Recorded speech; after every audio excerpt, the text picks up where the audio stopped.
because you touched on something very important when we first started the conversation, which was affordable housing and what's happening here with private equity companies, mainly targeting left behind neighborhoods and pricing out first time buyers, things like that. Here in Atlanta, we're dealing with an issue similar where 30% of single family homes were purchased through, I think, two or three private equity companies.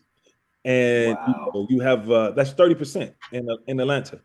So it's I feel like we're feeling the same things you guys are feeling up in Chicago.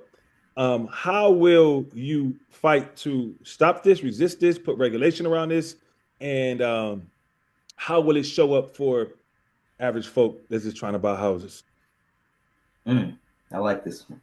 So the first step we have to take nationally, excuse me, not just in Atlanta, not just in Chicago, not just in LA, not just in New York, where we do have skyrocketing rents and mortgages and home prices. But the first step we have to take is to remove these huge equity firms who only seek profit. We have to remove them from the housing market. The first thing that happened when we removed it, I like to call myself an amateur economist. The first thing we will see when we remove them from the housing market is, first of all, home prices will stop climbing so exponentially, and they might fall. Actually, they might come down because now there's going to be this flood of housing to the market because they're holding housing. These private equity firms are holding it, and they are artificially inflating home values. How do And you do that? so How do you do that? How do you inflate it?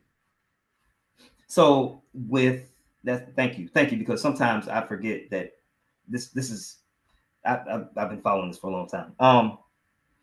So the it's supply and demand. The more housing that is available, the lower the cost. Wait, is that right? Yes. The more that there's available, the lower the cost. So the less that is available, the higher the cost of each individual housing.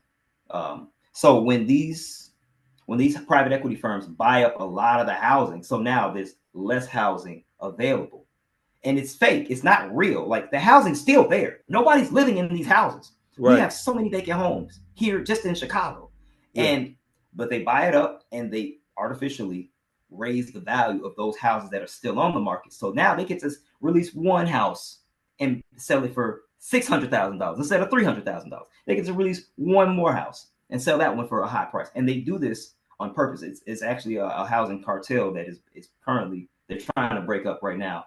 Um, so so they are artificially inflating the value of homes. And when we remove private equity from housing, it will bring more housing, more affordable housing